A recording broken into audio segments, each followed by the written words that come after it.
talk a little bit? Can we talk about New Orleans? Because this is big breaking news out here, and Yeah, we're really excited about it. it's been Um, news here already. We've seen some of the articles already here. Absolutely. It's in Military Times, it's in Stars and Stripes, it is on CNN, Fox, ABC, CBS, you name it. We've been talking with them out here, and we're really, really proud to see so many folks interested in this story. Certainly a story of tremendous heroism in the U.S. Navy. What did we find, Frank?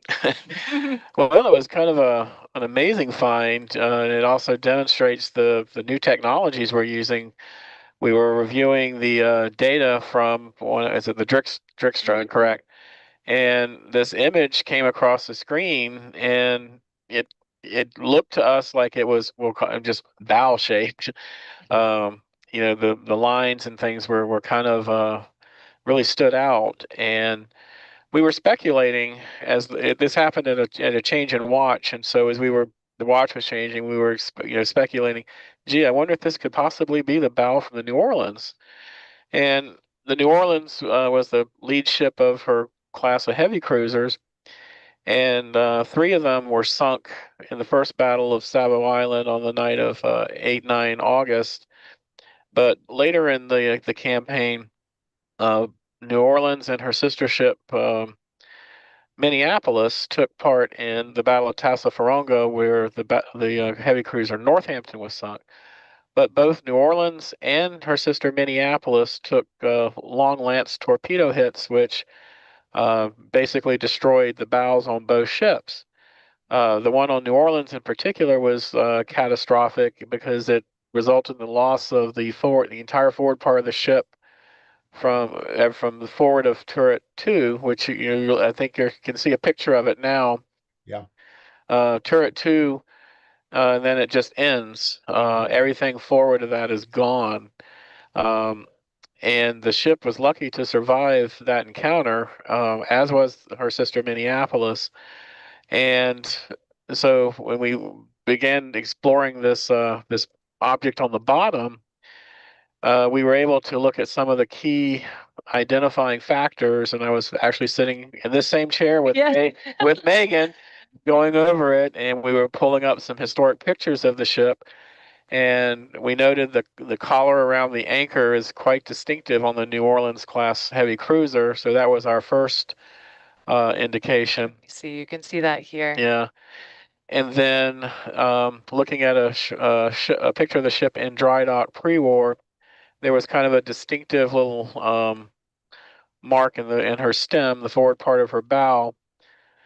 You went past it. Yeah, I'm looking at it here in the video. Yeah. Perfect. And so we were able to pick that part out in the wreck too. So that clearly had indicated we were looking at the bow structure of a New Orleans class cruiser. And we kind of, by process of elimination, knew that we'd found a lost part of the battle, which was quite exciting because now we know what happened to that. Unfortunately, we couldn't see the wreckage of the turret 1, which was also lost. And of course, that led to some speculation after we went public with this that, how do you know this isn't the Minneapolis bow? Because it's obvious you don't see the turret. I think you're wrong. This is the Minneapolis, and this is where the historic record comes into play.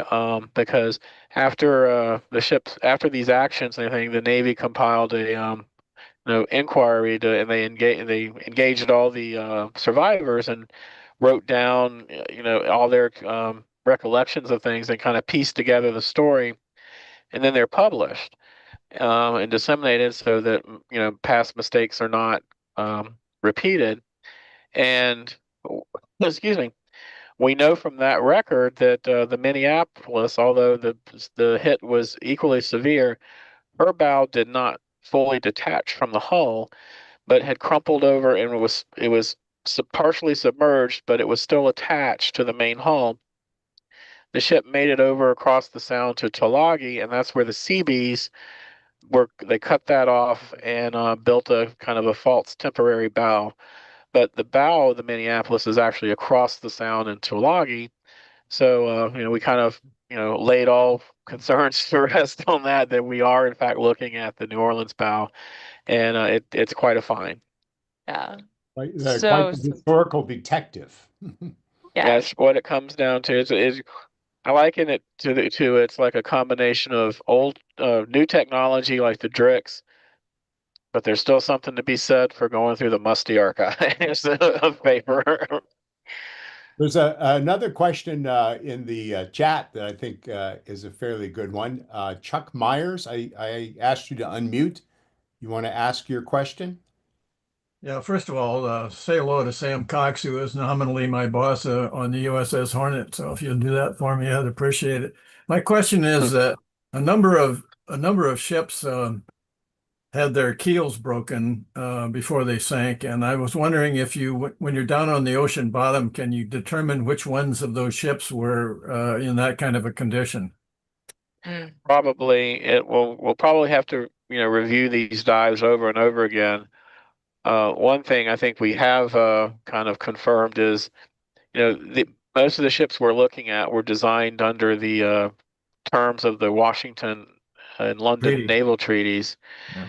And, the key component there was limiting the size of these things. And so each of the navies that built ships to those treaty terms went to rather draconian methods of weight saving.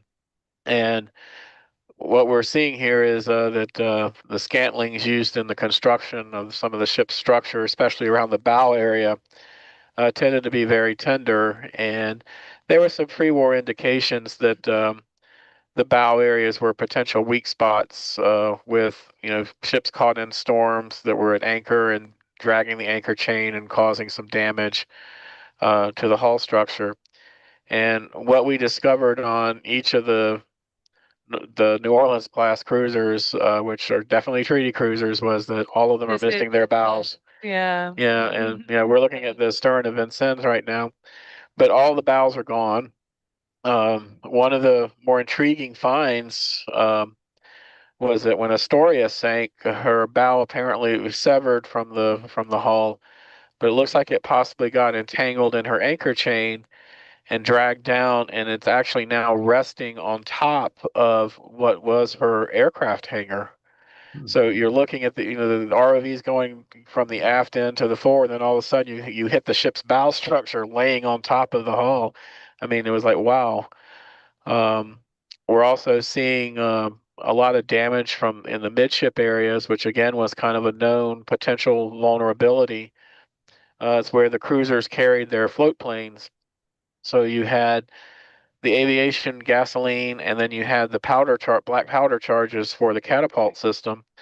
So those were known potential fire hazards. And of course, each one of those ships, when they were torpedoed, all of them experienced a massive fire midships, which was a contributing factor to their loss because they got caught. They basically cut the ship in two. You had firefighters fighting from the forward part of the ship, and then you had those aft trying to fight the same fire from a different perspective, but there was no way to communicate and coordinate their efforts.